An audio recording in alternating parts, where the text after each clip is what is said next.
Hello? Okay. Like you're in the game?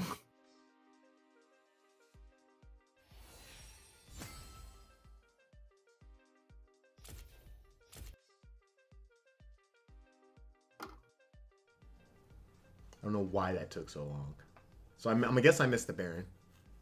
Uh yes. Yeah. All You right, did give miss everyone a quick a rundown as what Baron. happened in the past minute and a half while I was off trolling.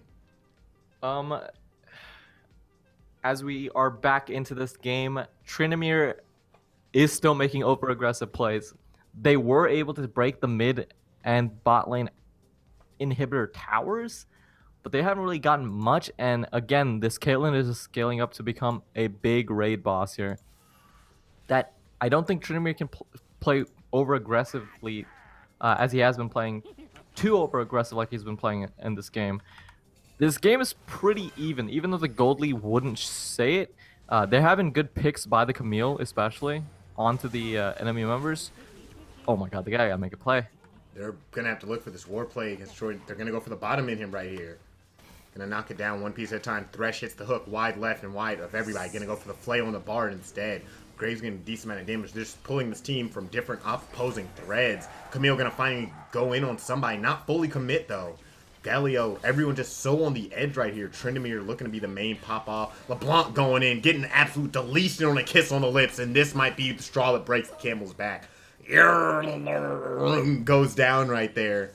And that might just be everything falling. Caitlyn's gonna have to run a monster performance. That might be one way to start off. Unless Tryndamere has something to stay off. He gets taunted in and they're gonna pop off. Going onto the back line, gonna get resurrected. They might buy the time that's needed. Everybody falling back, trying to get onto the Nexus. Tryndamere around one side. Caitlyn has to get these autos off and keep the game alive. She can't get onto the right targets though. Graves just cutting her around, playing her like a puppet on strings. Noxus will rise, has slain, bout to bust. And we're gonna see this game finally coming to a close. 31 minutes in, 11k gold lead for the red team. They could have played it out much cleaner, but they do end up getting the victory. Well played by Bout to Bust on the Caitlyn. Well played by Nox Will Rise to really push his lead he gets in the early game into pretty much, again, that straw that broke the camel's back was just too big of a split push deal. Was too big of a threat for the side of blue team to conquer. It'd be like that sometimes, man.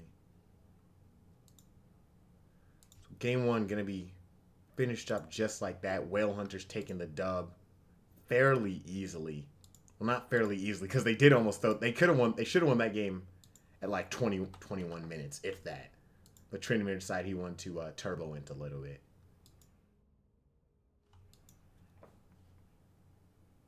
We mentioned it earlier on the game, but Zilean pretty much, even though the fact that he entered it up that game began.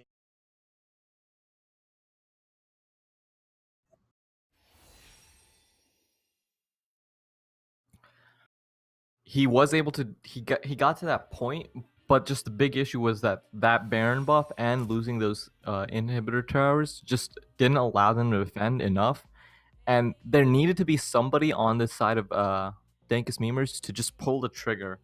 Like the Camille needed to pull the trigger on that mid inhib or that bot inhib.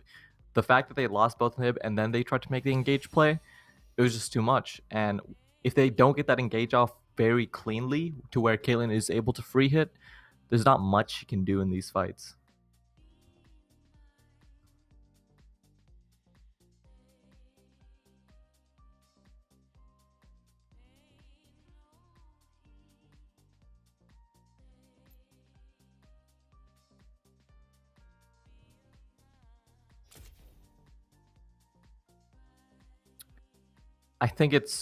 I don't think it warrants a ban. I think even with the lead he got, we did see issues in his games where he was a little bit too over aggressive and was costing his teammates just the pressure that he was putting on the map. Like him not being on the map became a big issue in the mid game, where it caused the game to pretty much go into flux. I don't think it's an issue, but I definitely don't want to see the Zilean top lane uh, in the second game.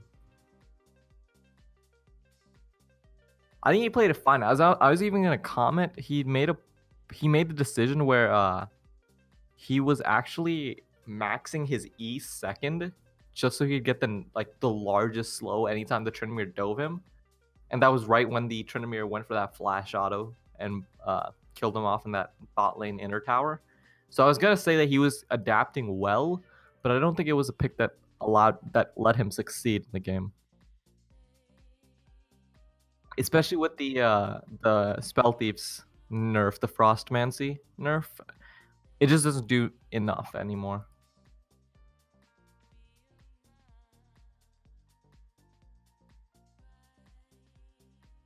Yeah, so maybe again, maybe other people have lives, which I don't. So I'm just following the league scene 24/7.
counterpicked as they don't know what it is. So it's going to be the pick for Noxus will rise. But hey, if the carry's in the top, There we go. Wizards. there it is. And they're gonna wait. Okay, he's actually fucking trolling. This kid's trolling. Gonna lock in the jacks and even show the signs. Just like, you know what? I want a real challenge. So I expect either Kled or who am I kidding? Scion should get locked in 100% for this team. That would be great with the team comp. Give them a tank and an actual initiation, a hyper tank. Like, does everything that blue team needs to round out to actually have a real team. And they're gonna lock in Shen, so these teams just don't care about anything I say. Hey, again, we said this. Premier picks, who needs them? If you can play a character well enough, you don't need to conform to the meta. But you have to play the pick well. We're going to finally see the mid lane for the side of... Ooh! We going global? My canteen tastes like peanut butter, bro. Oh my... Xerath, okay, never mind. They just like to tease us. I think they're harping on your point about picking, you have to play it well, because that is a very spicy pick, but he does have a lot of counters. Xerath? Can get yes. clapped out very easily, so it's going to be up on 200 IQ Scooby to show us what this counter he has here. Hovering on a lot of champions, but better Xerath being picked up for 200 IQ Scooby. Wait, come on. What do you mean? How is she the better Xerath? She has a real ulti where he unleashes all of his arcane magic down the mid lane. Just running through the team comps, Shen top lane for Tom Brady's son. Not even going to say his name. Kane in the jungle. Xerath mid. Sivir and Thresh running out the bot lane, while it's going to be Jax top lane, Graves jungle, Zoe mid with a Caitlyn Bard for Warplaque and Leroy Jenkins. And much more standard team comps than we saw in Game 1. We'll just throw Game 1 to be an anomaly in terms of picking and drafting and just how that game played out. Much more standard way of play, as we're going to see in the game.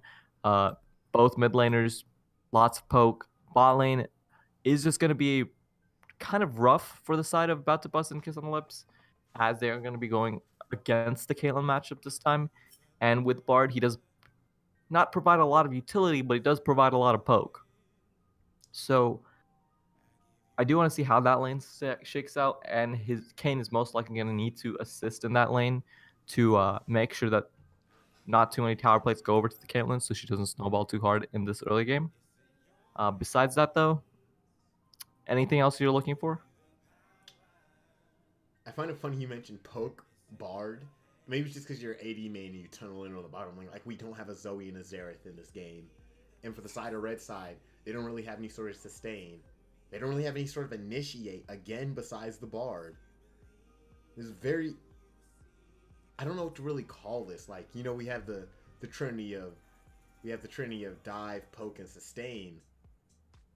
Is this just... Would we call this just... Write this off as a poke versus poke? I don't want to call it that, because Blue Team does have an actual initiate. They have a Shen. They have a Sivir. They have a Thresh. But... It's weird. I think in mid-game fights, what we're going to end up seeing is just... It's going to be on... When the Xerath and the Zoe do hit abilities, that's when the engage comes through. It's going to be like... They're going to look for... damage from the Xerath, damage from the Zoe, just to soften up the other teammates, and then we'll most likely see the Sivir ulti be pop. Kane will flank around with the Shen ulti on top of him. So I think both teams are just going to look for their mid laners to really provide the key early damage to really call the engage out. So I wouldn't say it's a poke versus poke lane, but more like a poke that softens up the engage.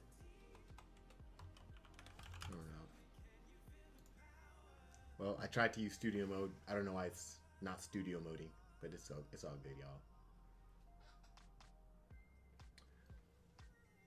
Do you feel the blue team has what would constitute the classic meme of Sivir comp, just group and win? Something like that, but I don't know how the Caitlyn Bard into Sivir Thresh matchup is going to end up going out. Is that not a standard thing you AD main see nowadays? It's just the supports, like right now, the big supports that I see a lot are champs like Nami. And in terms of engage, we see a lot of Ornn actually down the bot lane. Thresh and Bard, obviously Thresh, almost every one trick support does play him, but laning wise, he doesn't do too well. But Bard isn't really too formidable of a foe. So the supports can do a lot in this lane. It's just gonna be them for them to outplay. Uh, they put themselves in a harder situation because they do have to make the play. The champs don't just end up carrying them through the lane. And we're gonna be getting into game here. As we get into champ select, I will be running down some of the keystones. It's going to be Grasp the Undying for Shen, Conqueror for the Kayn, which is actually a new addition we've seen in 9.3 patch. Update, a lot of junglers in Korea have been taking Kayn with Conqueror, just does a lot, especially when he does go into Red Kayn form, which I assume he will be going. Blue Kayn and any sort of team play is kind of troll. Xerath taking the Sorcery, Arcane Comet, yikes. Nothing too different on anything else. As we're going to be getting into game here. Game number 2 from the Whale Hunters versus the Dankest Memers. Quickly on this one. Lunar Revel map accents are enabled. Gonna have an issue immediately. Another pause, boys and girls. It wouldn't be Propsy Cup if we didn't have pauses, am I right?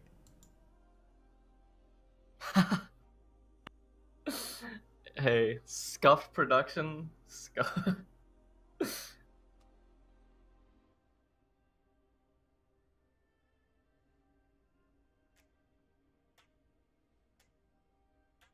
Hey, and you're doing such a good job.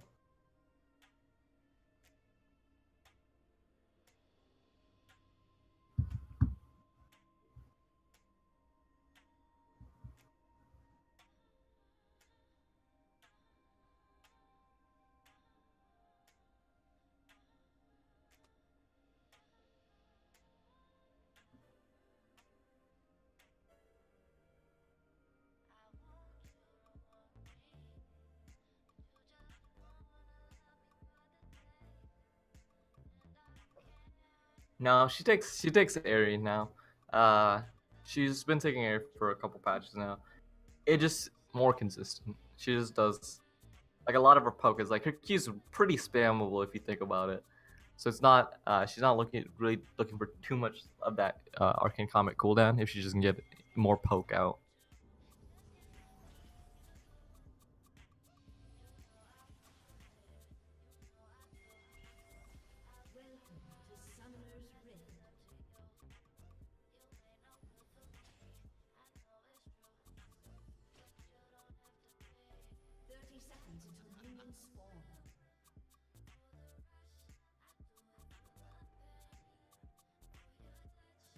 God awful at producing. But secondly, I want to welcome you. My name's Emmanuel Manning, your Sunday Staples Bloom. I'm joined by Gunjan Prince and Paul Silwall as we hop into our second game. Where after the first game, we had a very interesting game where we had Zillion versus Tryndamere top, and we're gonna get right into it with a hook here in the mid lane. Getting into it, Zoe gonna get taken really low, couple auto attacks, but not able to get the kill. Not drop the ignite because he's a puss.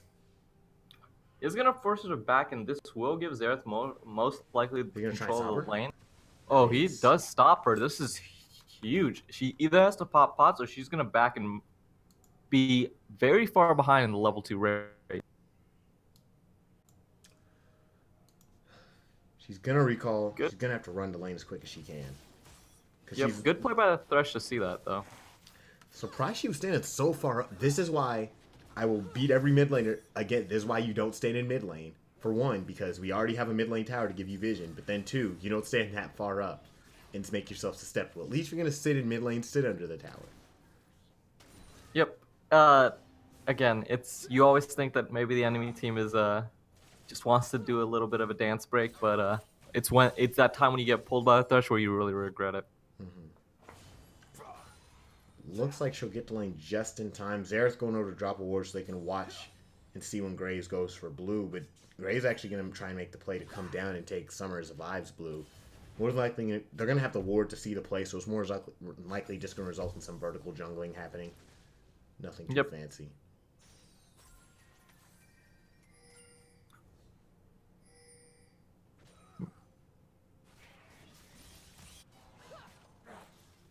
No more, no more hooks for Thresh, unfortunately. Not able to land that Yep. one. Not too much going on in this lane. Without the crazy picks that we saw in the game, number one, things have really just pretty much calmed down here. Uh, again, like you mentioned, vertical jungling is going to be happening. They're just taking the entire uh, top side for Graves, and the looks like Kane is now going to be able to is also going to invade here. Uh, there are red side pings on here, so they looks like they do know or they want to go check, and if they can stop this, there's going to be a 3 buff happening here onto the Kane. They're gonna see it, push him out very quickly. Thresh can land a hook, but no one else really there to do anything. Graves gets away with the play, and unless they decide they want to go back for it or bring more people up to stop it, you're right. Graves just gonna get away with a pretty easy 3 buff. And good on by the bot lane of Dankest memers. Thank us, memers. Yep.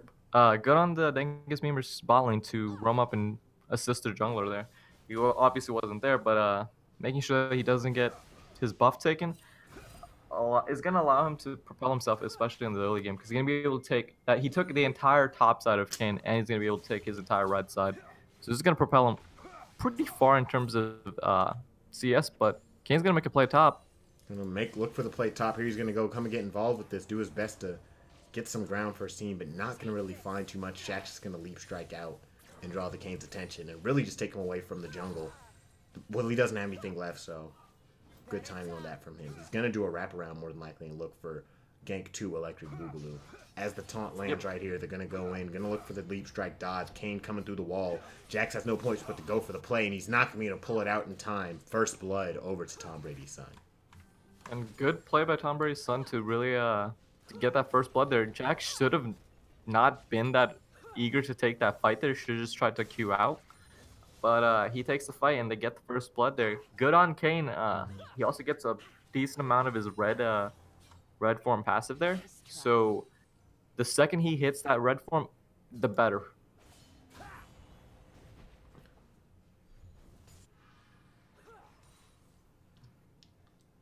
A little bit of an invade by the Kane here, just taking the Krugs. Probably not going to even be caught. Not much action going on here in the early game. Both teams really want to just scale it out. We do see the Caitlyn getting shoved into tower, which is the big thing that I did mention with this Bard pick. Caitlyn can, looking like a top lane play. And I see a 2v2 going on the top lane. Gonna get the stun on the Kane, get the Q immediately into wall. And now Shen has lost a little protective barrier to keep a fight going, so they're gonna back off pretty easily. Zoe gonna miss the sleepy trouble bubble. Gonna throw the sparkles and not actually land it. I think she forgot about it. I can see what the play there was. There was a huge wave pushing into Jack's tower there, and if Jax had somehow died in the play, that would have been... Oh! The taunt gonna come in right here. Gonna see Shen getting taken, or Graves getting taken really low. Jack's coming with the lamp, the thwomp, thwomp, thwomp. Has to do his best he can to keep this jungler alive. He ends up paying with his own life. Now Graves has to make the great escape. And that is incredibly rough because the Jax did TP back in the lane after that, giving up that first blood, and he's going to be denied another massive wave that's going to just die to tower here. And good play on the Kane to understand that his top laner is playing aggressively, and he's able to facilitate that. And this is huge as Nox Dual Rise is going to be set really far behind on the Shen pick. And if you do hit that threshold where Shen is too tanky for Jax to really do anything, this game's going to snowball really quickly out of hand. Agreed. Interestingly enough, Zoe, despite falling behind in the early game, missing that first wave and a half, gets first back, and it's pretty much even in gold at this point. Xerath not really able to push too much of an advantage. I get it was just one wave, but doesn't really mean anything. So we thought, it was a huge early play, going to result in Xerath getting a nice lead. Doesn't actually turn into much. The thing there was that he got that early minion wave shoved into tower, and he made that play where we even talked about, where he went into the Graves' blue side jungle to get that ward off. He pretty much leveraged his early game lead to get the ward off instead of getting that CS lead and try to poke out the Zoe. So it's just you just have to look on it whether you think that the ward was worth it over getting the lane control over Zoe. Again, not too much happening in the mid lane. They're just poking him out, but Zoe, being a Zoe champion, has heal there.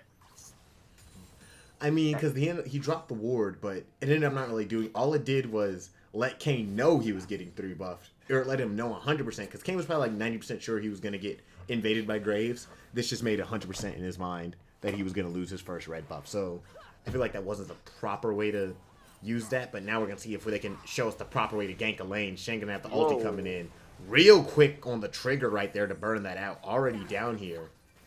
Zoe roamed down, threw out a little bubble, but that's pretty much it, and that's a worth play for the red team at this point. Yeah, I don't agree with that Shen ulti being called so early on. Sivir still had spell shields, she still had flash. There was no reason to expend the Shen ulti there, and that's a huge misplay from the side of Whale Hunters there. Just way too playing a little bit too safe there, popping the Shen ulti, and now he's not going to be able to push that wave in the tower, and Jack's just able to clean up that farm and push you right back in. Yeah, dude. Bottom lane Sivir bullying onto this Caitlyn right here.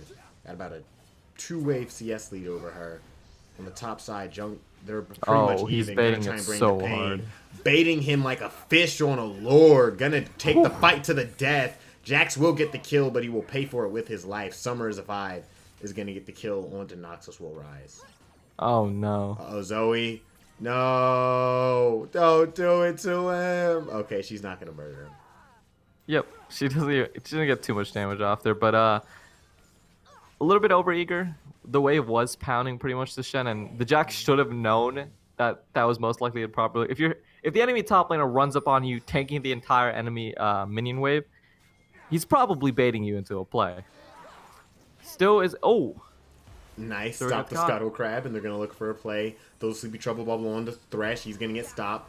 Going to get blocked by Sivir. She has popped the ulti already on the hunt. There's a 4v3 going on right here. Sivir going to take a lot of damage because she has nothing to stop it now. Graves, Zoe flashing over portaling over the wall, able to pick up that kill. No, she flashed for that. Here we go, Xerath on the run, but Zoe's got all these summoner spells to keep the chase. She's going to go for the kill on the Thresh. Short dick Q right there, not able to get it. Now she's a little too far behind enemy line. She's going to portal and then quickly portal back and land the Sleepy Trouble Bubble as they go to safety. Purple God raining it down for the kill. And so far, it looks like it's just been a 2-for-1 in that fight. Jack's now trying to bring it on to Shen in the top lane, but not able to get anything. Red team retreated while Zoe pushed on and was able to pick up the Wind Drake for themselves. And Steph Curry in the mid lane lands the shot, is able to get out 200 IQ Scooby. Playing it a little bit too over aggressive, but was short dicked on that Zoe Q there. Ends up being just a 1-for-1. A lot of summoners being blown by the bot lane of Whale Hunters, but hey, they made the play happen. The Bard did get a really, really good Bard ultimate onto the Sivir, and the play ended up shaking out just a straight 1-for-1. They do pick up that Air Dragon. Not the most effective combat Drake, but does help them if they end up going for a Elder Drake win condition. Ooh, this is... You just gonna... Huh. What, huh?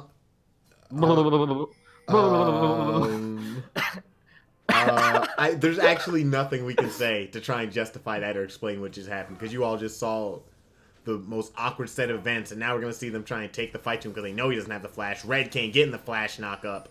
Gonna get it onto Jack. Summer is a vibe. Getting slain. Ulti from... What's his name? From Bard. Gonna look for the kill with the Tempered Fate. The Zoe brings in the more sparkles, as well as the Sleepy Trouble Bubble, and they secure that kill. Yep, really interesting plays happening top lane. Noxus will rise again, just playing way too overeager. He must know that the Kayn is going to try and camp, or he needs to get wards in the blue side jungle there. Blue team pretty much dominating vision there. If he doesn't have wards like that, he can't play that over aggressive, and he does get punished for it. He's even wasting the flash. Oh, Graves. This is going to be rough. Shen ulti? 2v1. Shen not going to ult in quite yet. Now he's going to ult as they go away right there. Again, an awkward Shen ulti. utilization choice right there. Nonetheless, going to get to lane and use that. Now on the hunt, going to get popped by Sivir just to make the fight seem a little bit more scary and stop the red team from committing all the way. These are really, really weird fights that we see. A lot of weird scraps and engages because in that situation, I would have wanted the Shen to ulti in while the Kayn was in his ultimates. Because then he wouldn't have been able to... Oh, yeah, he wouldn't have been able to see him, and right as the Kayn pops out, Shen also pops out, and they get the fight. I'm pretty sure they could actually win that because of how strong Kayn is at the moment, but they don't make the play happen, and again, just a Shen ulti used to save a teammate, but he can use that to win fights here. He is strong. Noxus will rise, going so aggressive again on him at this point. I'm just assuming this is his playstyle based on him playing the Trinity before this and now playing the Jax like this when Sion and Urgot were open. Gonna hit the Sleepy Trouble Bubble. Bob and weaves to left and right. Another Paddle Star should be coming fairly quickly. Xerath missing the E. Zoe better Xerath, by the way. And just a lot of taking that kid to school, dodging everything. Thresh getting hit mid-hook, and he's certainly gonna go down as he gets pinned to the wall with the Bard Q. Now Graves taking it. Gonna shoot out the Destiny with the ulti and pretty easily pick that up. And the issues that I'm having with top lane are the same issues I'm... Oh! Steph trying to Curry. steal it from downtown. Walking back into the range of that. Not really sure what his plan was. The Splash brother in the mid lane. He's able to secure the blue buff, is able to get the Jax kill as well after the Shenton brings him back in a range. Really good play by the Xerath with his ultimate usage. In terms of the point I was going to make again, the issues that I'm having with top lane are the same issues that are going on. Oh my god. Forcing out the flash. Bard taking it under the tower right there. Bard with the follow flash after Xerath right there. And that was just really thirsty. Caitlyn going to go down right here because she was way too thirsty for those minions. Kayn going to dash forward, get another auto. Trap doesn't set in time. And Summer's Revive is on a rampage. And you hate to see it as an AD carry, using both sums and still dying to the Kayn, because that just makes that fight, when he tries to kill you again in 1 minute, just so much harder to outplay. Really good play by the Bard there. You did call out burning the flash on the Xerath, making him more open to Zoe just blasting him out. But the Bard roaming into the mid lane is going to cause Caitlyn to die and this bot lane outer tower to fall. And now, 14 minutes in, they are sitting at a 2.5k gold lead for the side of the Whale Hunters. And most of it is coming from the Summer's Vibe playing a really good and mean red Kayn. Mean red Kayn fighting machine. Gonna get the flay back right there. Pull that behind back. Gonna look to get themselves onto this second air dragon. Interesting spawn choice from Riot. Everybody's gonna be running around like they got Reeboks on in this game. Hey dude, if Xerath in the mid lane can be sponsored by Nike, why can't everyone else? I don't know what Xerath you know is sponsored by Nike, man. First of all, Steph Curry's sponsored by Under Armour. Oh, yeah. Yeah. I'm pretty sure Clay is too, matter of fact, since you tried to use Splash Brothers. So, yikes. Splash brother, more like Trash brother. Okay, you don't need to bring... Golden State and 4. Winddragon taking it about 34 seconds right there. Gonna get cleaned up pretty easily by the Kayn. Doesn't really need anything, so that's been split 1-1. Not really... Doesn't really, like, affect this game, though, because these aren't... Like, blue team, I guess, likes it, because Sivir, if they're charging into the fight before they've actually activated the, in combat, like, status, maybe that's about it. Shen walking back to his lane after he makes another trash ultimate, like... In the defense of Windrake, it does give in-combat movement speed, and it is pretty useful in terms of just dodging like abilities. It can be the difference between like getting hit by the Zoe Q or not. Just the big issue that does come through in terms of who you think that it utilizes better. I would say again the Sivir comp. Just run the Sivir comp from the Whale Hunters. It's just gonna be easier for them to get their engage off. Oh, and we're gonna see. Oh, gets the engage Flash and knock up and the hook. Beautiful combination. Sivir gonna come get this kill, hand it off to her with a ribbon around it. Unless Jax can make the great escape, she's gonna flash. That's one of those, she thirsted for that, but it was 100% worth it because beat that man's mental into the ground. You think the flashing for the 1 in 5 player was worth it? It beats Oh, his mental Caitlyn. into the ground. Caitlyn Oh now no. caught, and she doesn't have sums, as mentioned earlier. Gonna get knocked up, and she's a pregnant AD carry in the fountain. Gonna have the easy lantern to get out too right there. Tempered Fate not really doing too much to stop the retreat. As they secure this top lane outer tower, I did want to mention one of the big issues in this lane is we did see the Sivir and the Thresh switch over to mid and the Caitlyn and Bard follow.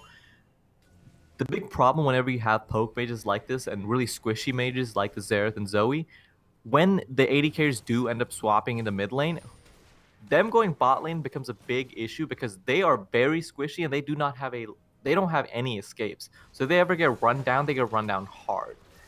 In terms of lane allocation, that can be okay if you play it safe enough, but in situations which we most likely will see where the Xerath is going to end up somehow being against the Jax, issues can come up for the Whale Hunters, but nothing looks too apparent at the moment, as they are leading 3.1k gold lead at 18. Agreed. I don't know why I said agreed right there, because that's not really a... You can't really debate whether or not they have a gold. Yeah. I think climate change exists. Agreed. Wait, come on. Okay, I don't even want to hear. Let's not even start this, yeah. I was about to hit you with those hard-hitting facts. Logic. Logic, best rapper. Gunjan Silwal's favorite rapper, by the way. Yep. Him, Rust, and Vic Mensa. Yeah. I don't know why everybody hates on Russ, man. He just Russ just wants to buy a house for his mom and mind his business. Except when he talks shit about everybody. Like, I talk shit about this Jax taking this fight for, like, this is that SpongeBob, how many times we have to teach you this lesson, old man. Because Kane is on his way again, and Jax gets baited so hard, gonna get knocked up, try to sidestep it, but Tom Brady's son gets the kill pretty easily. In situations like this, to get pick up CS and to scale, like, he is a scaling pick, and he does need the gold, and he has to overextend. The issue just becomes if he wants to play champs like this and he needs to be the carry threat for his team does need to facilitate him by putting wards around his bot side. And when he has 0 wards and just pushed up that far without an outer tower, he's gonna die. And that's just the way it is. Reference. He's also at the point where we're 20 minutes in the game. He still does not have one full complete item. Due to how Jax builds, goes for that TM out, and then starts fully building the Triforce, he has all the components. He should be able to buy it after he, like, kills one mini, but the fact that he's just so far behind his counterparts, so far behind so many other people, like, what's it called? His Kane is on his second item. Pretty sure he's going to finish up that. He's on 2 items, going to get into a third pretty soon. Xerath's on 2 item and a half, pretty quickly onto the third. Everybody's just so far ahead of him, and it makes it so much harder for him to get on these side lanes, because the second they see him, they go to bully him. It's like when you're like the scrawniest kid in 3rd grade, and they see you just trying to, like, count your Yu-Gi-Oh cards in the corner of the playground, so they all just come over and start making fun of you. Like, you can't really do anything at this point. They push you down. Yeah. Take your blue eyes over here, kid. Then you have to challenge Yugi Moto in an attempt to win his Slife with the Sky Dragon, so then you can really become the king of games. I did defend him, but again, if you are in situations like this, you do not have to be chain dying to the Kane. Well, Kiss on the Lips gonna start up a fight right here. Getting blasted over the wall. Jax looking for a stun to show he's the greatest Grandmaster of lanes. Smashing in range. Finally, Shen hits the beautiful ulti with the 2-man taunt. Here we go. Xerath gonna be from downtown trying to land shots. Might be able to get it on the Graves, but not yet. Kiss on the Lips just sitting on the backside of this fight as Zoe lands the Sleepy Trouble Bubble. Here comes the Paddle Star from downtown to sink it in. Caitlin's going to do her best to kite this out, and she has double sums, so this might actually work in her favor. So far, this fight's just been a 1-for-1. Surprisingly, Graves made it out, and Kiss on the Lips went down. So it's just Kiss on the Lips and Knoxville Rise were the only victims. However, Red Team can't really look to reinitiate and try and put some contest onto this dragon. So we're going to land Sleepy Trouble Bubble, going to have it body blocked by the Shen pretty well right there. And now a knockup from Kane onto the bar. Summer's vibe is godlike. And this Kane is just getting further and further ahead, showing the true power of this pick. And he lands another one. Flashes forward. And he's showing this is what Kane is meant to do. Snowball Oh games my right here. God. Going right here. Graves, absolute madman, trying to kite his way out. Taking the teamwork. Oh Sivir my going to take the God. sleepy trouble bubble. Jack's going as hard as he can. Getting the second kill. Hopefully get his third kill right here. But going to have the lantern get taken. He's just so far deep. sad. And he has to take this at this point. There's nothing for him to do. Splash? There we go. Splash. And that fight, as you were saying it was just a 1-for-1, and the blue team was going to secure the Inferno Dragon, but Kane gets a great catch out on the bar, rotating from the bot lane into the mid lane, and the fight just continues going off, and his team, he's just so strong, so tanky. The amount of sustain that Kane has just gave him so many tools to kite out the too many tools to cut out the enemy team, too many tools to sustain through the damage that they were putting out, and he blasts them. He has taken over this game 8-0 and 6, sitting on 3 items with the GA completed here. And who kills Kane? This Jax does not kill Kane. Graves doesn't kill Kane. Zoe, if she lands like from base, Paddle Star maybe kills Kane, but he is such a monster as this game goes into the mid game. Baron is going to be an issue now. Shen does have his teleport up, so he can match the Jax in that bot lane. And if they have vision around this Baron, the Whale Hunter should be able to lead into a close. I just feel so bad for this Jax, man. I shouldn't feel bad for him. I really shouldn't, because he did this to himself so many times. But he's just so far behind. I kept going for those plays. It was the same setup so many times. I can get it. I've noticed he's a very hyper-aggressive player, and it worked for him last game when he was so far ahead. When you're behind, you might have to adjust your play style. Your team has to adjust how they play, like you mentioned, dropping the ward for him to be able to do this. Because he's scared to go bottom lane against Shen, because he's going to die in the 1v1 at this point. Shen's just too strong for him to deal with. So he can't get farmed there. The team's grouped around Baron, so he can't really go for mid or top. He just doesn't have any viable options to get himself the needed gold he needs. When you're playing against someone like a Shen who can group with the fight, Shen can stay and match your split push and make you Great not poke. able to catch up. I was defending him. I was saying that his team did need to assist him in putting down wards, but when you are getting camped like this and when you are so far behind, the play that you do make on this Jax should pretty much just to be push out bot lane wave as far as you can safely, and then just walk mid and try to help your team. Like get a pick on maybe get a pick on the Thresh, get a pick somewhere. And speaking of picks, this bush and there's a pick on the Bard. I feel like at this point, sweep that ward out. Now that he's 2-9, like the play becomes less and less viable. But when he was like 1-5, 1-6, the play he should be making is just push and wave, go bot. Might be able to finally get a kill on the Kane. Zera's going to open up the ulti right here. Shen Everyone in the middle of his 3. Shen going to come in with the ulti right here, get involved with the Spite, and now they're just going to ravish their way through. Zoe's shooting a bubble onto absolutely nothing, portaling back and forth. They're going to wait for her icy wrist to wear out. About the BUST is on a rampage now as well. Everyone getting fed out here. They just surrender. And that's the FF right there. What a closeout by the Kane. Summer is a vibe. Definitely my second game MVP. He played beautifully on the Kane pick. Was able to get Red Kane almost like 12 minutes in after getting a couple ganks off on Noxus Will Rise in the top lane.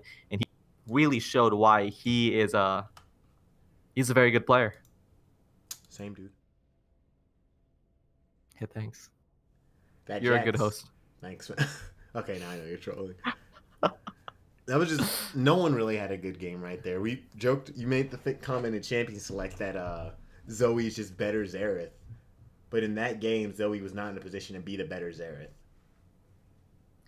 No, she, when the game becomes, Kane is a tank. He's a drain tank. He's similar to the old, like, Swains, just champions where they play tank, but they just sustain through without having as much resistance. And when a drain tank like that gets that strong, Zoe can get pokes off, and she can chunk him for 25%, 30% of his HP, but she'll never be able to kill him because she just doesn't have enough. She doesn't have the team that's strong enough to be able to utilize the poke she gets off. Like we saw multiple times, the Thresh would get poked out in the mid lane by the Zoe, by the Caitlyn, but who was the finisher? There's just nobody that can finish. And my big issue for the red team again is that their engage it feels so so. There are champions like Urgot, champions like Sion. You don't need to be running Graves every game in the jungle.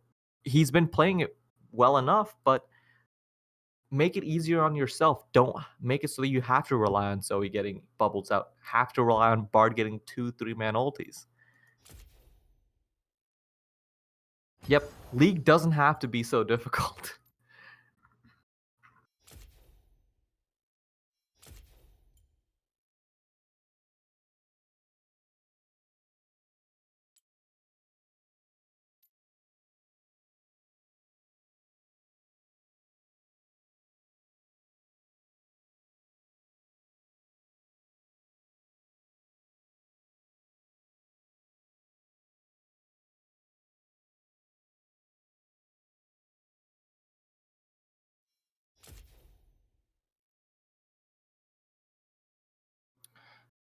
A lot of picks could have been thrown out, but the game that we got, Whale Hunters played it very well.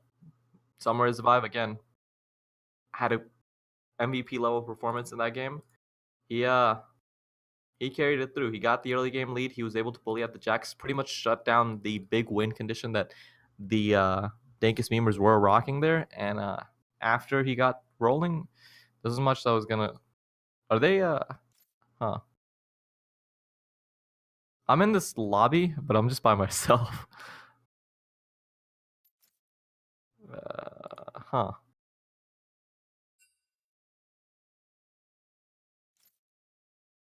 I'm glitching the matrix.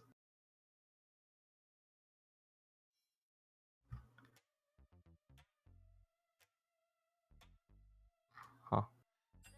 Okay. There it is. There it is. Huh. What a glitch in the matrix where there's already a tournament. Huh. Weird.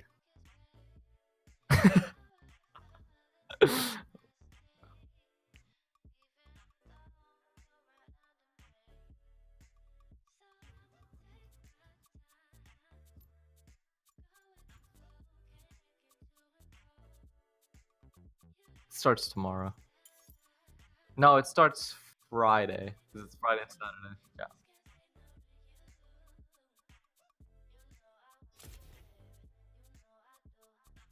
Is it? Yikes.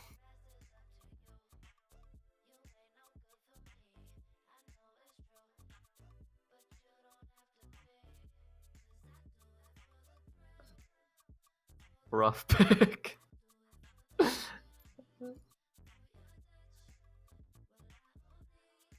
It'd be like that sometimes.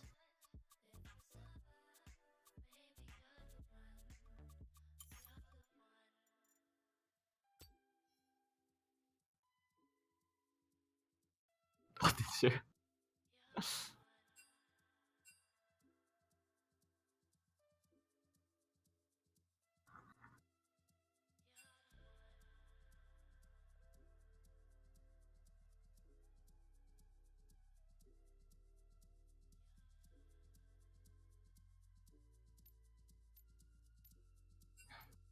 I think he's having a pretty good performance. Like he's having honestly above like top 5 AD in the league performance. He's not playing too poorly. It's just they went for that strategy, like they ran the Jace jungle, Zillion top, and all that stuff, and it was cool. And I think it's just another League of Legends doesn't have to be that hard. Like it's always good to innovate, and if they get that win, it would have looked so good. It would have looked so fantastic, but it's so much harder for them to make that play happen.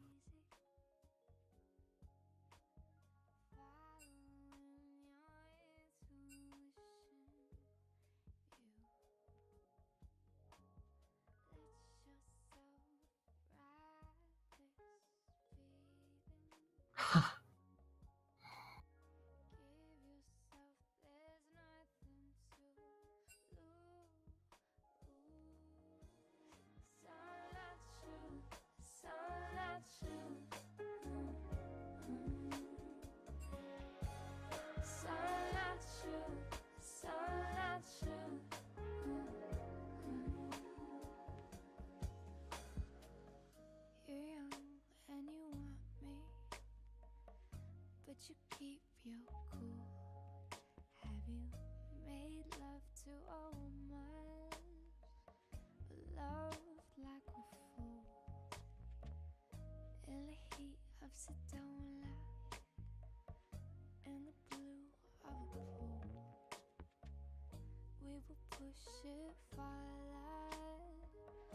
Can you find the truth? And naturally, it will come easy. Following your intuition, you let yourself ride this feeling. Give yourself, there's nothing to lose. So not true, so not true. So not true, so not true.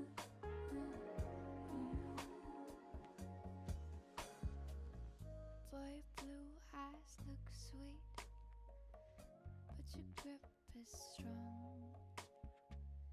I know this is new to you, but it's nothing wrong. Open me up like a tulip. I love feeling free. Call me baby, baby girl, till I fall fast asleep. And naturally, it'll come easy. Following your intuition, let yourself ride this feeling. I do not tolerate cowardice. Ladies and gentlemen, we are in fact back. Welcome to the final game of the night, Game 3. Dankest Memers took Game 1 with a very dank team comp, running Tryndamere into the Zillion top that we saw in LCS this past week. The response from the Whale Hunters was just an absolute clean control game by Shen and Kane. Shen and Kane, yes. Shen and Kane. Why does that sound weird? Those are the champions' names, right? Yes. Yeah, those- Shannon Kane. I don't know why, like, Shane and Ken. I don't know what I want. Anyway, Shen and Kane dominate that game. I actually forced out the surrender vote from Dankest Memers at 25 minutes. So now transitioning into this third game. Third and final game of the night. Sides are still the same. Tom Brady's son and his team piling the red side. Meanwhile, Noxus will rise and Dankest Memers on the red. Yes. Something to do note is Summers of Five, who was our Game 2 MVP on the Kane, is subbed out back to your RNG.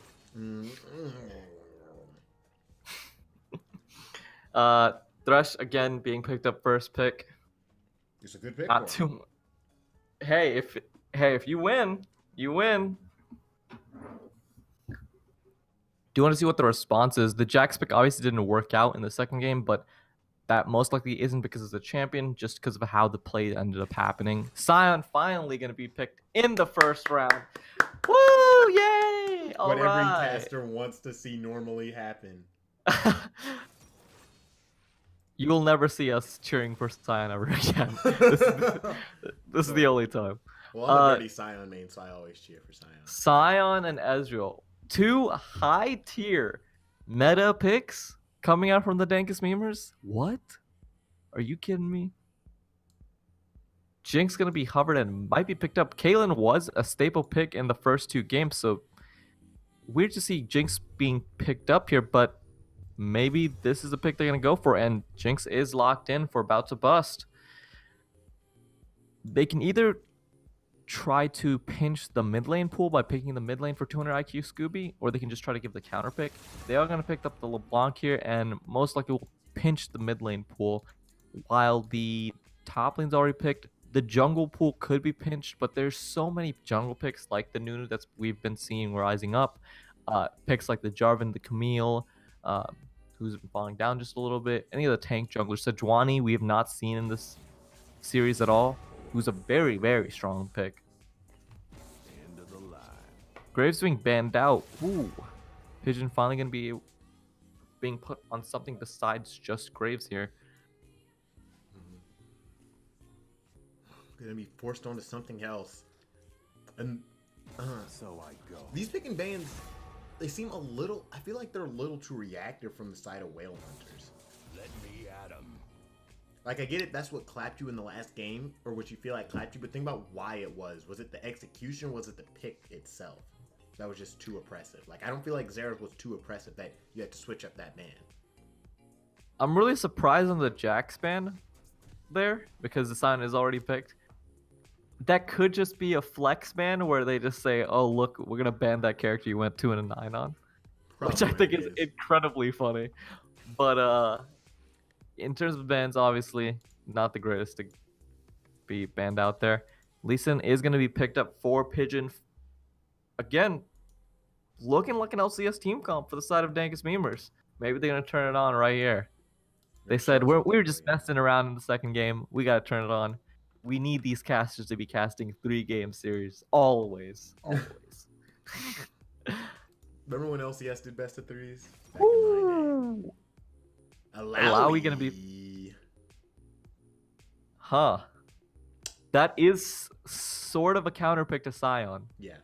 Obviously, in terms of team fighting, it does completely different things. But in terms of just pure laning, it does pretty well into Sion because you're able to abuse the fact that he's just pretty much a pure tank while you can try to scale up if you go Klept, or you can just go Grasp the Undying. Twisted Fate can be picked up for Purple God. Again, another global to match up with the Kayn. It's not the same dude, right? Like, are they just like... No. Your RNG. No. It's not like he's a just like different switching player. accounts. He's just a different person. Different player. Okay, cool. Team comps are going to be locked in for both sides. Alawi versus Sion in the top lane. Kayn versus Lee Sin. Twisted Fate versus LeBlanc. And Jinx and Thresh versus the Ezreal Blitzcrank. And again, Leroy Jenkins will not play. Ornn, don't want it. Nami, don't need it. Braum, who cares? He wants to be the playmaker for his team, and again, he's being put on another playmaker besides the Bard. Something that's actually, I think, it works out pretty well into this lane, and works out pretty well in terms of just what he does. Because if he's able to grab the Jinx or the Twisted Fate in this game, they will just insta die. Does need to be careful because if he ever grabs the Alawi into his team, big yikes. That issue that Alawi has about mobility and gap growth, and you just fixed it. So this... So I've played this matchup as Sion and as Alawi before. I was trying to become an Alawi main at one point, make her my aggressive top lane before I realized that champion is garbage. And then I went back to playing Sion. My only gripe, like you said, Alawi wins because Sion's just so immobile, so big, and she kind of like, he doesn't really have too much damage to compete with her in the early game. And she's actually pretty mobile with, you know, W being allowing her to leap around and bob and weave. My only concern is I feel like once Sion gets if Sion gets leased in to help him, like Alawi is going to die, like has absolutely nothing to do. She can't try and turn and fight and even have any sort of fighting chance. Sion's gonna slow her enough for Lee Sin to get in, slow, close the gap, blah, blah, blah. Like, pretty much, if she's anywhere past the opening of the topside river, and Lee Sin's blind ass decides to turn his head up and go gank her, she's gonna die. Like, she has to keep Sion in a pretty awkward position in the lane, I feel like, to actually be able to do something. And at that point, Sion should realize, wait a minute, let me just let her push out the wave and force her to continue this aggression up, which she doesn't want to do. She has to be, like, aggressive in the right zone. I think in terms of laning, she will have a little bit better of a laning phase than you're saying. Like, I think she does have issues where if she does end up blowing flash in like a poor dive or being a little bit too over aggressive and doesn't get too much from it, She can get punished because the Sion and Lee Sin, all Sion has to do is either land the Q or just melee range ulti and blaster. My big thing is that in terms of laning, however, though, she can scale up to the point where she does become that 1v5 character because the Sion just doesn't put enough pressure on her, and it's gonna be really up to Pigeon to really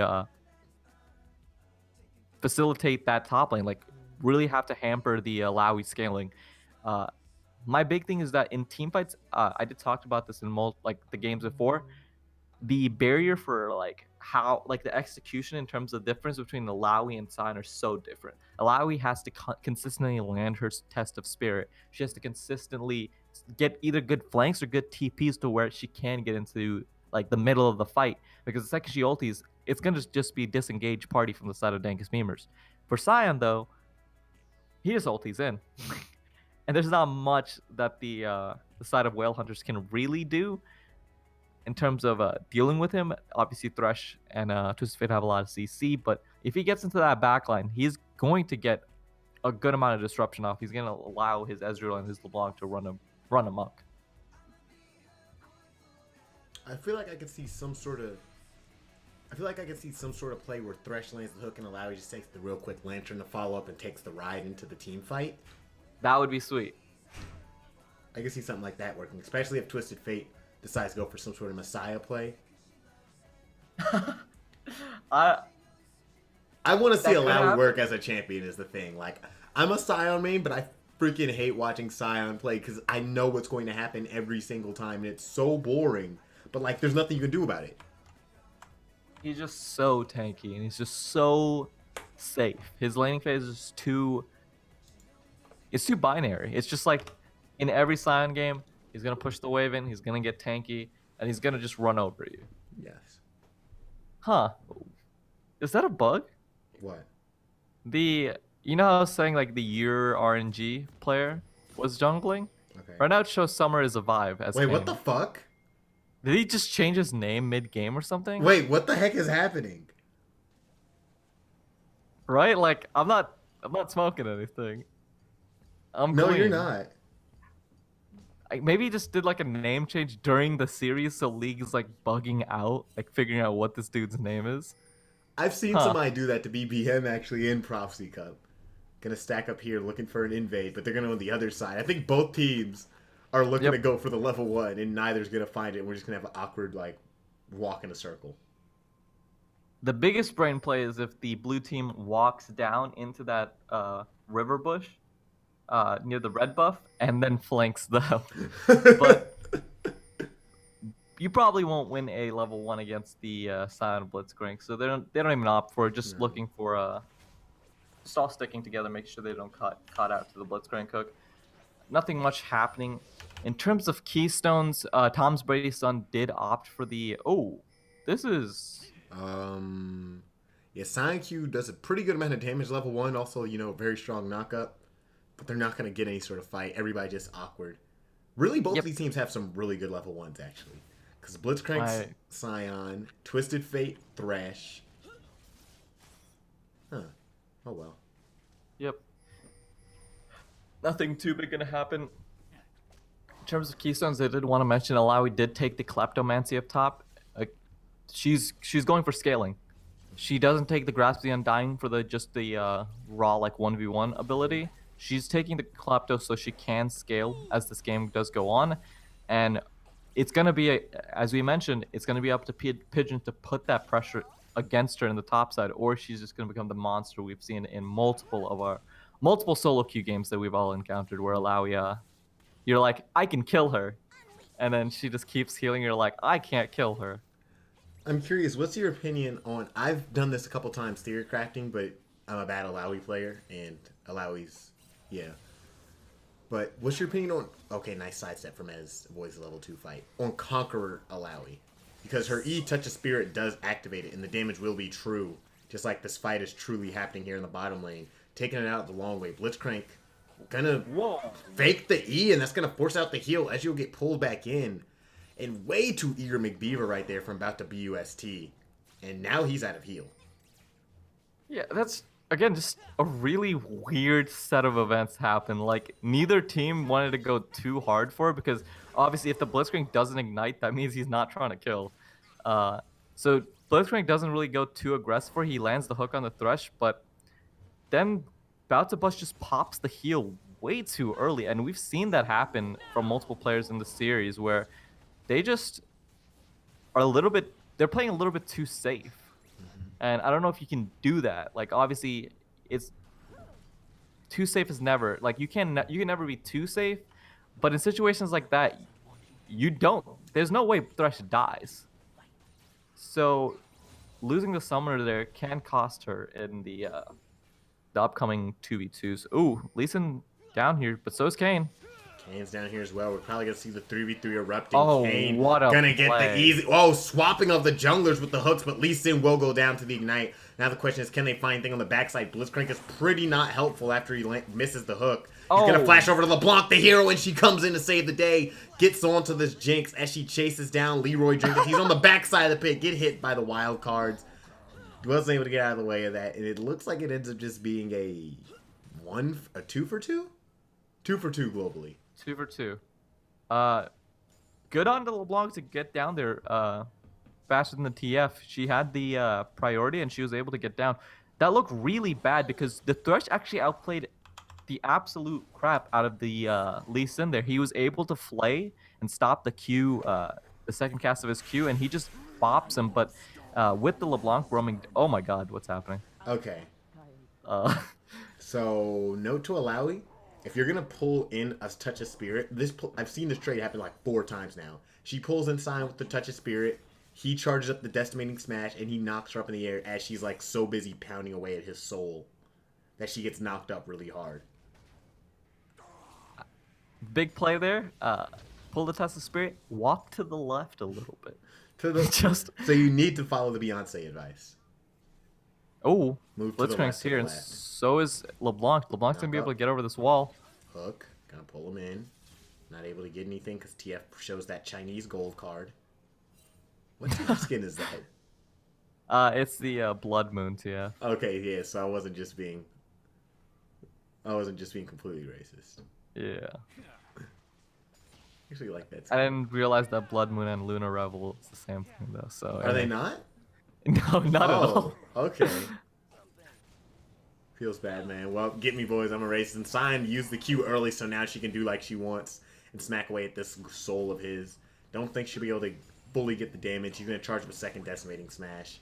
And they're just going to continue to toy back and forth with each other. Like, there's not really going to be too much action in this top lane. Unless She would've Sign won lands this one another though. Q.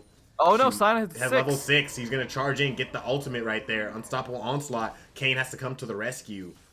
A little too hard on that bait. And now he's going to get the knock-up on Kane and might just be able to get the double. Summer is a vibe. Yikes. Scion is a Scion does a lot of damage with his Q. Like, just because he's a tank doesn't mean that his Q does not chunk. And Summer's vibe was way too low level, and sitting at level 4 versus the level 6 Scion just gets blasted by a fully charged Q, and he goes down. Scion getting a revenge for that Jax camp. He was like, "You want to camp me again? I'm Scion." I want to know not how this Scion beat him to 6 when Alawi has such a CS lead over him. Did Most he push likely a it was wave in a because tower? yes, he did. So remember that chunk when you were talking about like the weird trading patterns that the Lawi was doing?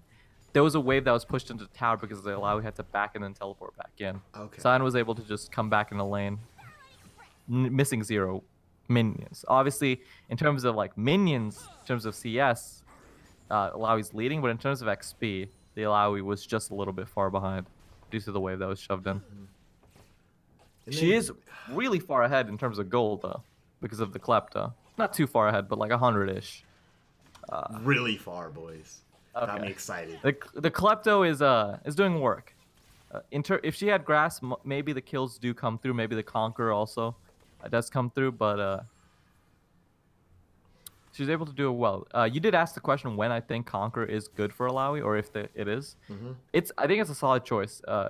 I think in terms of if you ever think that the tank that you're going is so strong, or if the enemy team is so tanky that Conqueror would be a good choice, I think it's fine.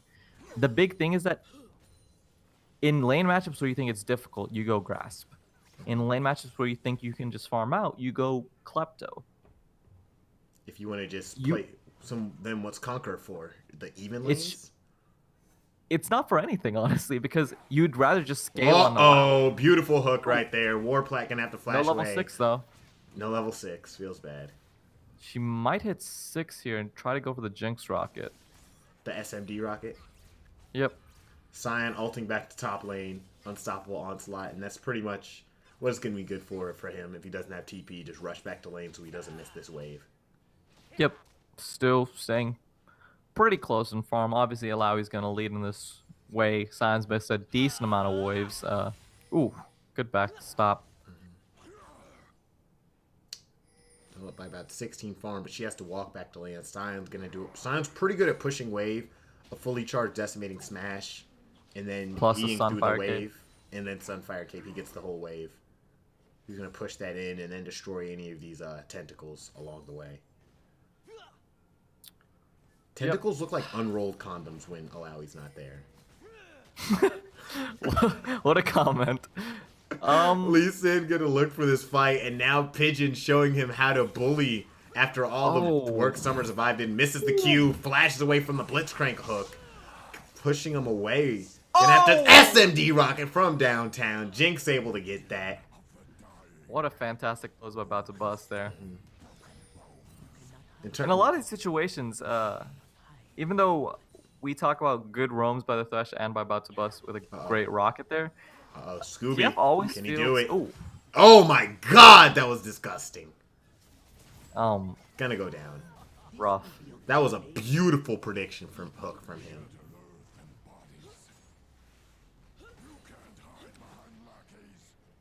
Whew. What a weird spectator glitch. They are going to be able to break at least 2 plates in the mid lane, getting a decent amount of gold, especially on their carries. One thing I do want to state is that, ooh, Gonna drop the no ulti right fighting. here. Just gonna pound away at the little Scion touch of spirit. Oh, they're not stopping. They're not. They're gonna keep going as much as they can. Edgewell coming in from the side, trying to put some pressure in. Blitzcrank as they take down the minions should be enough to warrant them backing off. Gonna get hit by the gold card, and now he's gonna rush forward with the W. Can he get there in time? Ezreal looking for the kill, taking it all the way. One more Q might be able to suffice. He forces out the flash, gonna send the ulti. TS sidestepping it oh so smooth with the blue suede shoes. Gonna get away pretty easily. Sign of the top lane really low, but yet to die to Alawi. Instead, he's just gonna smartly recall and let her smack off some armor plate stacks. Yep, picking up more gold on the Alawi. I'm just like trying to wait until they don't fight so I can make the point that I'm trying to make. Rift Herald actually going to be popped here, and this should actually just be top lane outer here. If First Sion down. doesn't TP or teleport in. He's gonna He's got a tell- TP. Oof. That's a lot of gold that just netted them right there. He's gonna ult in right there as the team's coming up. They're gonna side split it right here. Alawi doesn't have ulti because she used it awkwardly. Now she's gonna look for this fight, get knocked up. This actually would be a perfect Alawi ulti, but she can't get it. She's just gonna walk She has no away and mana be the either. sacrifice for her team. It looks like a valiant man walking into the tower, and everybody type an F in chat for that one right there. Big Have to pay F on there. respects. I feel like everyone Finally, I'm uses able that to make meme. my point. Okay, go ahead. I'm gonna let you make your point. After the minute and a half of fighting.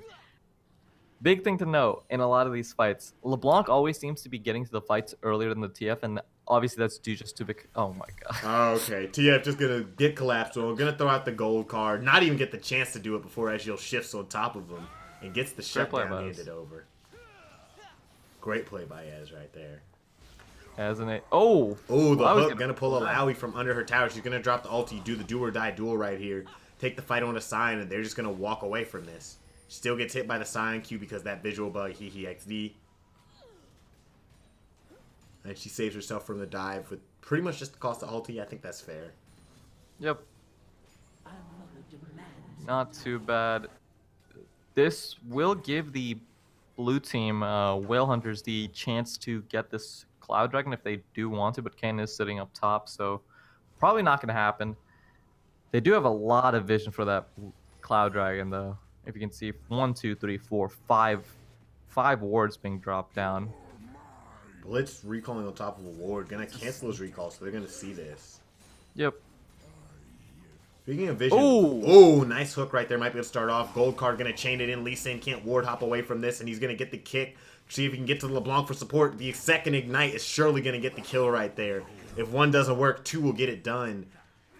Gold card onto LeBlanc, but she's able to jump away to safety. But now with no jungler, Kane, instead of going for Cloud Dragon, wants to come up top and hopefully bring this fight with Alawi. Miscommunication this what is they want to do, huge. but he's going to go for this. They have to make the call on what they want to do. Alawi hasn't quite pushed up the wave. Armor plating, there's one last row, and now they're going to push it all the way in, and they're going to tuck them between a rock and a hard place. Fight. Oh. Alawi missed the touch of spirit, throws another Q out. And they're just going to have to wait as the wave gets cleared off. Blue team is going to get first tower in the middle lane, and that might be just a lot of blue balls happening because Alawi missed the touch of spirit and the fight can't start. Yep. If they'd either landed that Kane W or the Test of Spirit, that should have been a... Oh. They definitely overstayed here, and now they're going to get punished. Now they're definitely going to get punished. Oh. TF going into three members. What? They're going to go into the tower. There's going to be the fight. Alawi getting the fight under the tower. Going to take down the Scion first. Not able to get on the LeBlanc and shield trade. 2 for 1 so far as Blitzcrank gets the kill on the Kane. Having to get the Lantern out. Purple God memed the heck out of his team. He was like, hey guys, I threw the gold card. I did my part. And then quickly got out. He was with like, the I'm going in. I'm going out. It's time to do. Just kidding. And they just overstayed there. The Kane was sitting around that Krug camp for at least a minute after they had messed up the initial dive onto the Blitzcrank sign, and after they got reinforcements, ends up being a 2-for-1 trade. They could have ended up the Kane could have just backed and tried to go for the Cloud Dragon or put pressure on that bot lane outer tower, which we've seen zero play happen against at this point. But they don't make that play. They do trade 2-for-1, and then the gold has right now sitting at a 1.2k gold in advantage of the Whale Hunters. Bank.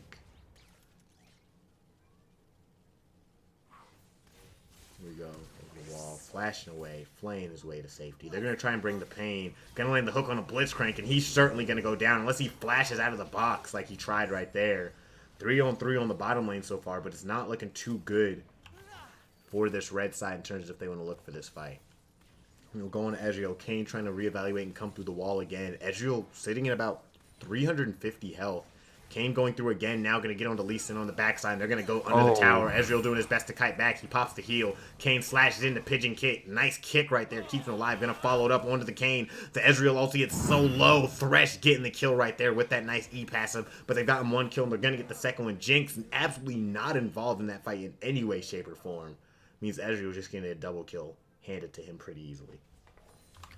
And a little bit too over aggressive under the tower. Summer is a vibe on Kane was actually very low on mana when that play happened. DF wait. Ward, gonna get pulled in, gonna land the gold card. Jinx Oh still my not God. walking up to help him. He's gonna try and run away. Ezreal lands one cube. Oh, it's nice blue suede shoes. Can he land this gold card?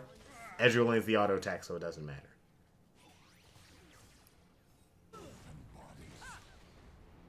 Top lane is continuing to be oppressive. LeBlanc coming under the tower, lands the Sigil of Malice, and picks up an easy kill.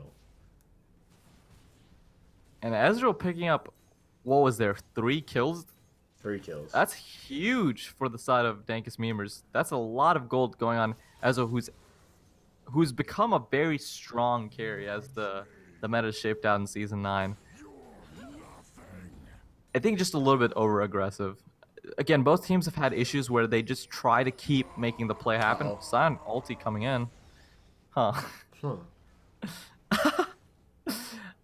Ladies and gentlemen, you can use Sion ulti just melee range.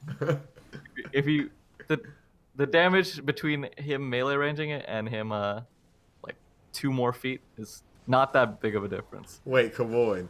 He can do like 700 damage at like a max level. At max 800 range. damage increased to 800 at max range. That's pretty good. She's gonna look to take the spider on the Scion. Gonna force the flash out. She hopefully realizes this bait because she's done so many times. Gonna take the fight under tower. Pop the icy wrist. 3 people here. Beautiful Blitzcrank hook timing results in a kill. But that's 3 people on the top side. Meaning Kane's gonna go for this dragon on the bottom side. The 18-minute air dragon is gonna have 4 people rotating up. They should rotate and trade towers afterwards, and the global play should be in favor of the blue team, except they want to go for Ezreal. and get a little piece of that blonde boy booty. Push him off tower. He's rotating up to his team. They're going to be rotating down. Let's see a 4-on-4 busting out. Gold card going to go onto Ezreal. Landed on him. Hook on a missed stationary target. Miss. Jinx right in on the backside. Fires out the rocket pretty early. Now she's going to be kiting back. Going to choose her target. Not the best selection. Going to try and get down Sion as quick as she can. A couple more autos will get it. Free hitting. 1 kill. Meanwhile on the top side, Kane ends up going down. Ezreal right here. Sion in the passive. Able to take down Twisted Fate. Jinx in the middle of 2 people. Going to go down as well. 3-for-1's the fight right now. LeBlanc didn't even attempt to roam up, just kind of kept farming, and Thresh going to be the only member of his team alive at the end of that fight. And that fight somehow ended up being a 3-for-2 in favor of the Dankest memers. Questionable play, honestly, by a lot of the members there. They weren't able to rotate fast enough on the Ezreal.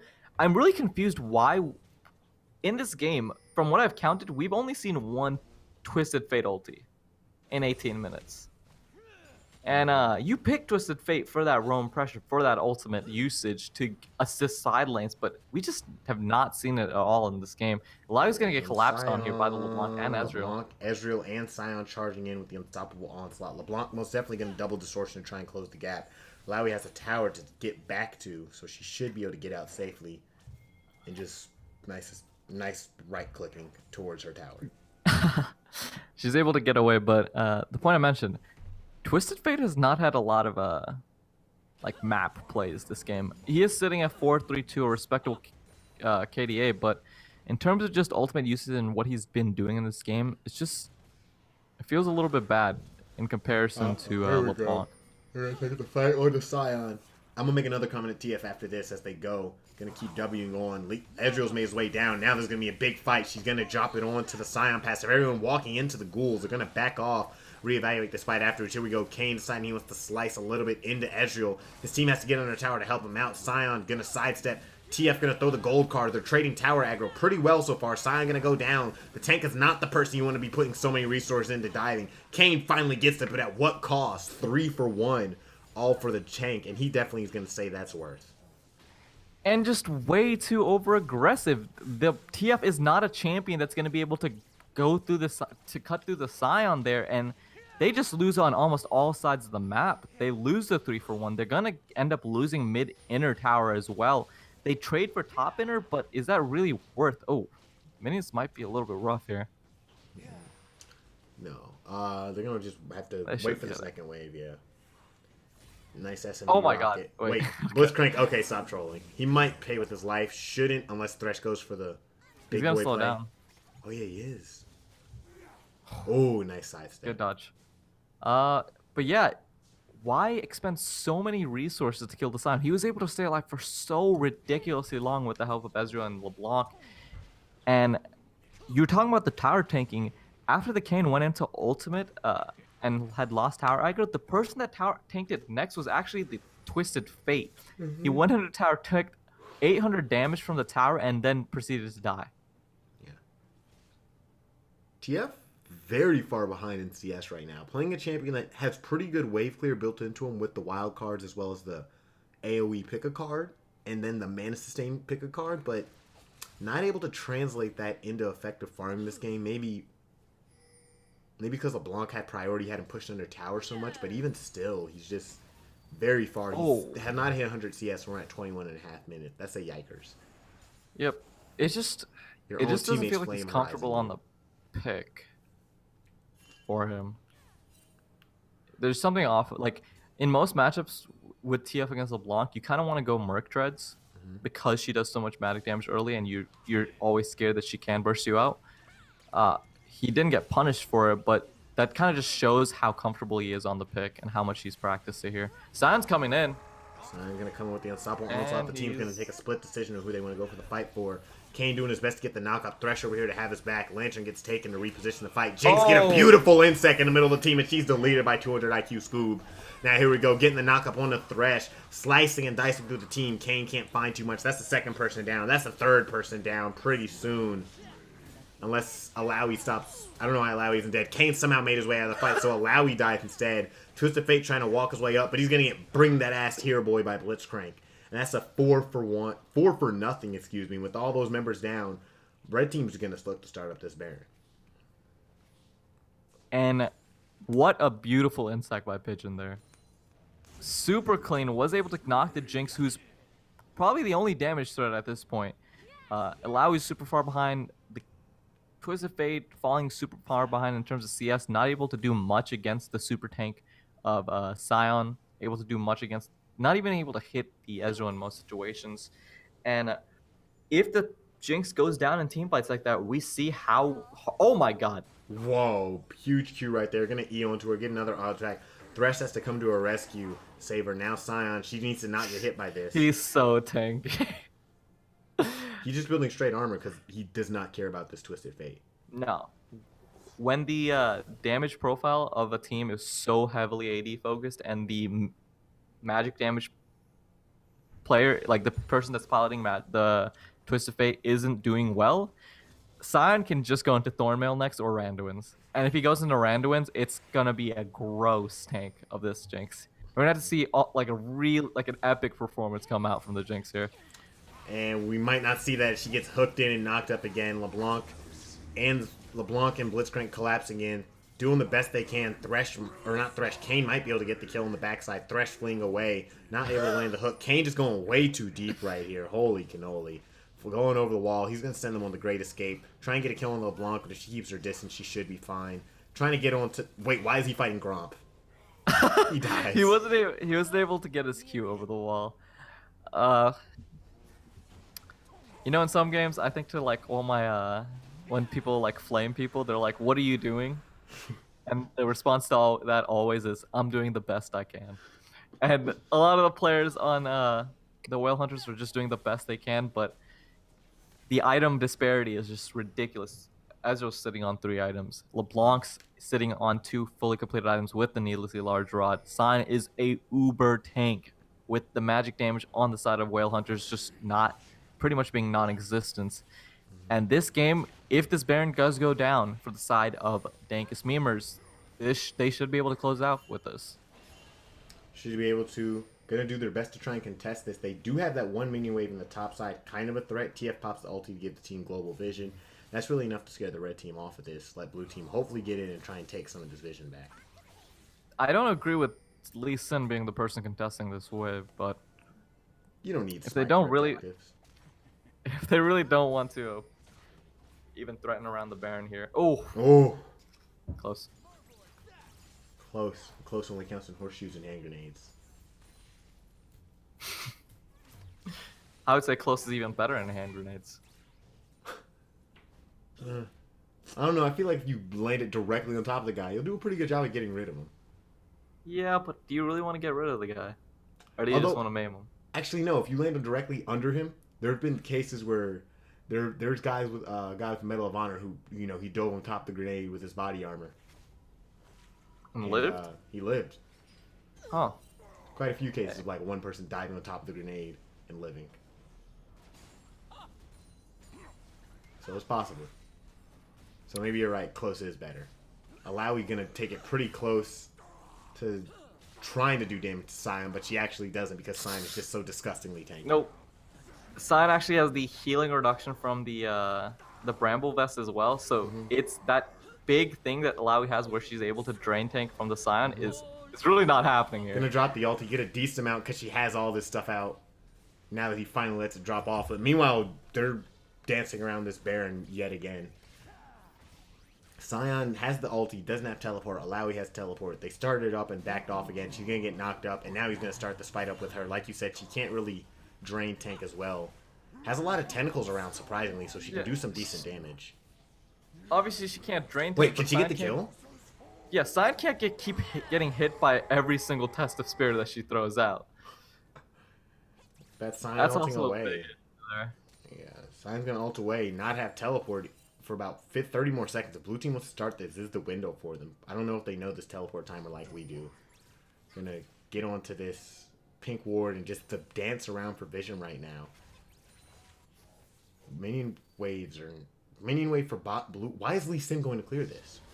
Or why is he going for blue buff? You're Lee Sin. It's his team is not on the same page, or it just seems weird for Lee to be clearing while they can get like Baron pressure. I think their idea is that they want to have a this is it. Like the Baron is gonna be what ends up deciding the game, but in terms of just how this game scales out, there is a chance of Jinx getting 3 items and popping in these fights. As much as Sion is an uber tank, if she hits Last Whisper, this is gonna be huge. Like she'll get to the point where she can kill him. It'll be rough, but if everyone just kind of ARAMs mid lane, it's just helpful for the Jinx. Very. Oh my god, dude. Take the fight really deep right here. And she actually does absolutely nothing now. She's going to do her best to try and heal up, but he's just going to make her a fool out of herself. Flashing out the way. Going to take the fight to her, and Tom Brady's son is going to get slain by Noxus will rise. And yet, that's 100% the Baron call. That's going to be the Goki there. And that's kind of what happens when you don't land every test of spirit. The reason that fight got so skewed for Alawi was because every test of spirit was almost landed. Blitz is just dead. Oh. But he takes a hook on the TF, who was gets taken down. Pigeon Senti on a rampage. There's just 2 people around this Baron. Third person. Lee Sin going to try and take the fight all the way. All these walls in the box should keep her safe. Kane on the backside, looking like he wants to try and get involved with this. Sitting over here, what's her name goes down. I don't think they realize Kane's here. No, they do not, because it's pinked. Oh my god, he lands. Oh my gosh, he gets hit. Ezreal gonna get knocked up, and now Kane pretty much gonna try and go into the pit and at least stop. Please go out. He's gonna flash back over the wall, do his best to escape. He doesn't have any wards in the pit. God. He has one. He's still alive. God, I want it. I want this steal so bad. Please! Flash over the wall. Not able to get it. Way too late on the flash. Gonna pop the icy wrist. Try and get back over the wall, but gonna get knocked up. And that's a 5-man Baron for the red team after a very long, drawn-out Baron dance.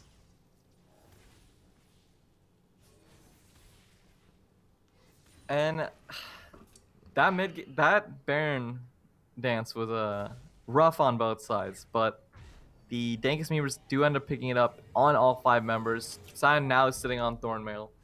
Is most likely going to finish off go for Warmogs, and Jinx still is not on 3 items. Not something that she caused, but because of the situation that they're in, with TF being so far behind, Sion can probably just tank the 5 members from the side of the Whale Hunters. There's not much you can do. And if you do end up somehow 1v5ing the Sion, oh my god. Uh-oh, here we go. Sion trying to take the pain on the Jinx. Kane here to hopefully have her back. Thresh as well. They're going to initiate him into a tank. Very interesting right here. No one from red team's actually here, so they can get some damage, but he just does so much now that LeBlanc is here. 200 IQ Scoob getting the kill on to Summer as a vibe.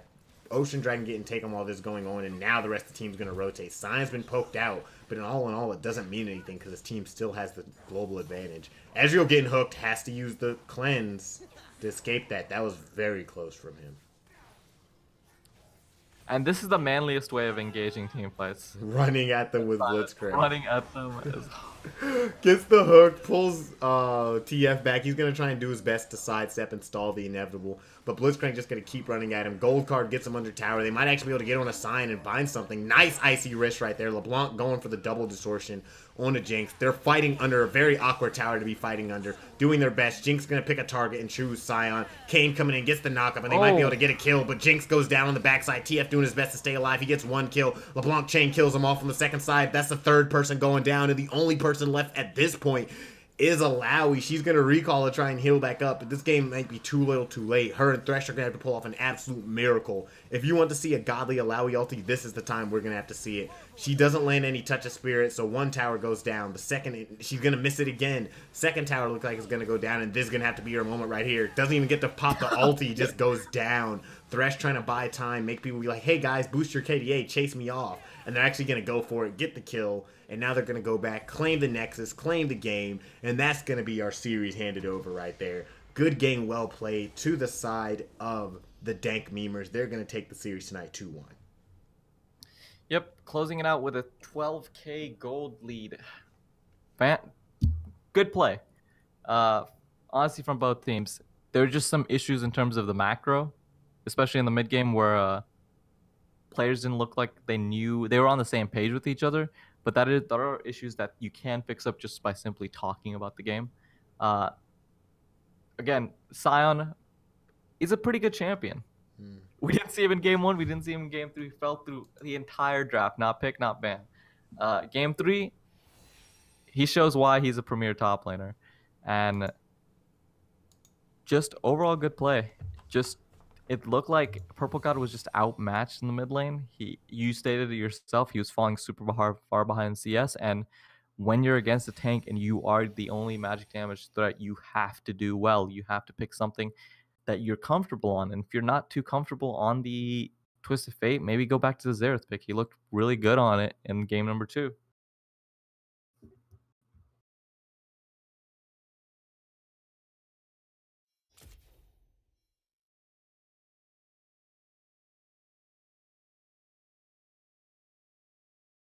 She did well in lane, but she just got shut down. It was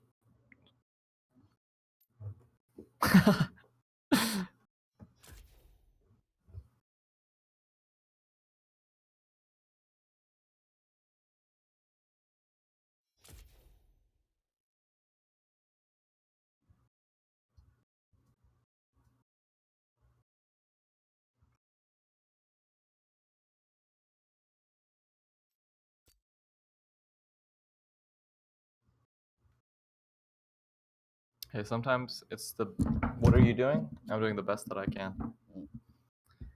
Not able to close it out, and this series is gonna go 2-1 in favor of the Dankest memers.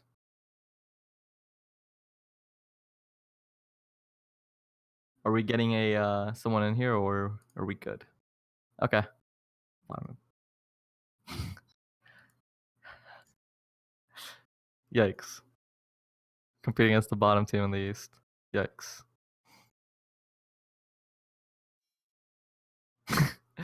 Hey, after you guys got blown out by the Celtics again. Yikes.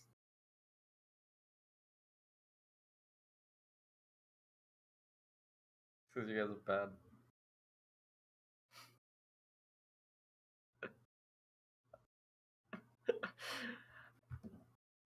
Are we They asked us to interview with the MVP.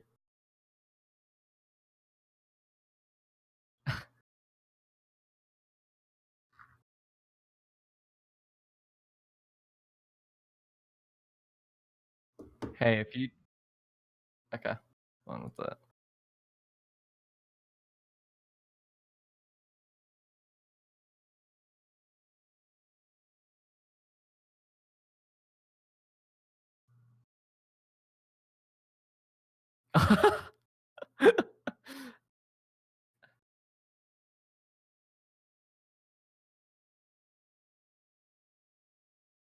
God, if all of them run in here, I'm not interviewing this guy. I want one person.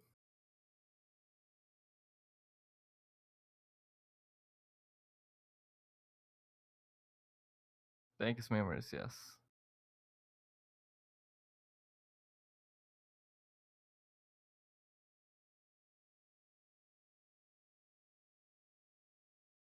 Yikes.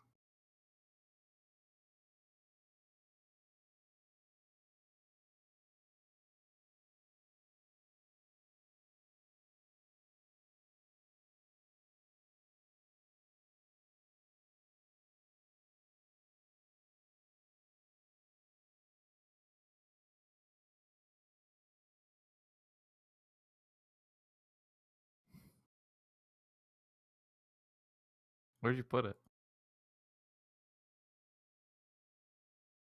Oh, okay. Yikes. Are we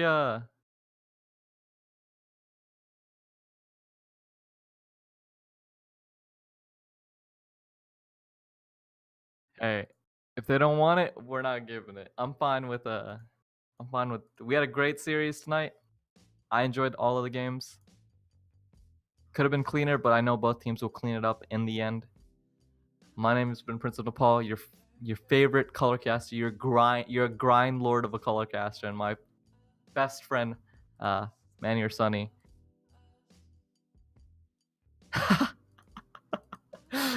everyone's favorite colored play-by-play caster.